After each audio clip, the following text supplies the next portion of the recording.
Hello good morning everyone.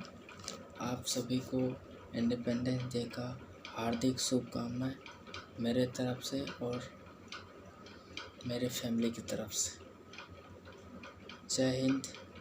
मेरा नाम विकास कुमार है।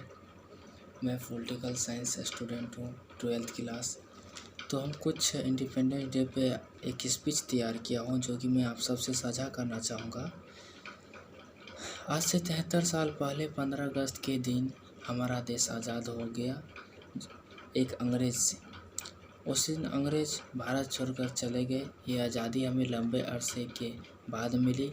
इस आज़ादी का लड़ाई का नेतृत्व महात्मा गांधी जी को जाता है। स्टेप 2, महात्मा गांधी। हमें इस बात की गर्व है कि हम गांधी के देश के वासी हैं। उन्होंने न केवल भारतवासियों को बल्कि विश्व के लोगों को प्रेरित किया। उन्होंने दक्षिण अफ्रीका में और अमेरिका में लोगों को रंगभेद के खिलाफ आंदोलन करने के लिए प्रेरित किया। उसमें नाम है, दो चर्चित है, जो कि एक है मार्टिन लूथर किंग और नेल्सन मंडेला को प्रेरित किया जो रंगभेद का लड़ाई लड़ा। स्टेप 3 है गांधी का हत्या। गांधी जी ने न केवल आज़ादी की लड़ाई का नेतृत्व किया बल्कि छुआछूत के खिलाफ आंदोलन चलाया। साथ साथ सभी धर्म को, अन्यायों को प्रेम और सद्भावना के साथ रहने का सबक सिखाया। इसके चलते गांधी जी ने अपने जीवन का बलिदान देना पड़ा।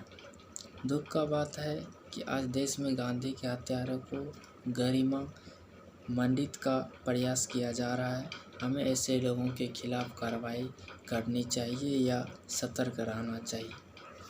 चौथा स्टेप है संविधान पर खतरा।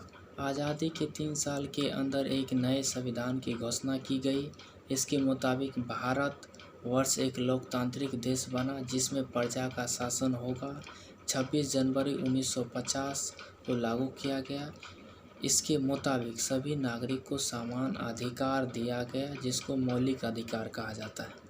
सबों को मतदान का अधिकार दिया गया। आज ये सारे अधिकार खतरे में है और इसके प्रति सजग रहना होगा और इसका रक्षा करना पड़ेगा।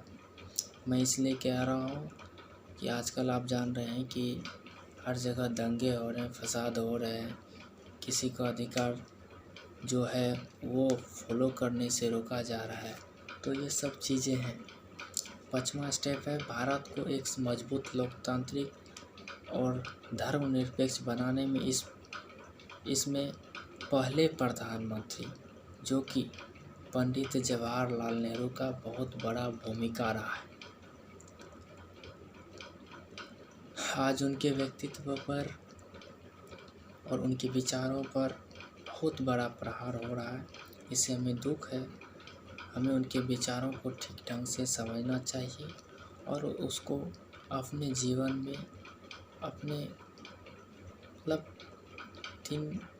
दिन के क्या कह सकता हूँ, एक तरह से कि आप दिनचर्या में उसको उपयोग करें। बहुत ही महत्वपूर्ण है।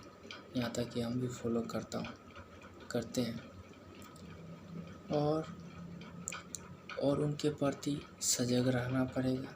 ये एक बहुत बड़ा चुनौती है क्योंकि ऐसे ही विचार इस देश को मजबूत बना के रखेगा और भारत एक लोकतांत्रिक देश और मजबूत देश सफल हो पाएगा।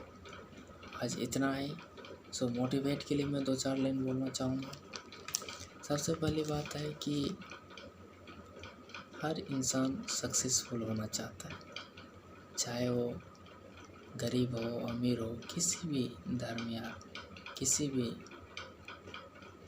कोई भी व्यक्ति हो। सब चाहते हैं कि मैं एक सफल व्यक्ति बनूं और अच्छा काम करूं देश के प्रति। मगर ऐसा बहुत कम के ही साथ होता है क्योंकि हम क्या होता है कि हम सोचते हैं मगर हम उस चीज़ को जीवन में फॉलो नहीं कर पाते। फॉलो जब तक नहीं करेंगे हम आगे नहीं बढ़ पाएंगे। इसलिए हर दिन एक नया योजना बनाइए और उसके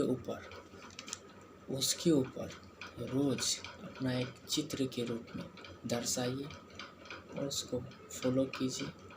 ज़रूर एक दिन सफल होंगे, ज़रूर होंगे, क्योंकि आप उस पर काम करेंगे, दिन रात मेहनत करेंगे। स्टूडेंट हैं, चाहे स्टूडेंट लाइफ से बाहर है, कोई भी लाइफ, हर लाइफ में आप अपनी मर्ज़ी से जी सकते हैं, अपनी मर्ज़ी से दिनचर्या को चेंज कर सकते हैं और दिनचर्या को लागू कर सकते हैं। तो इसलिए थैंक यू।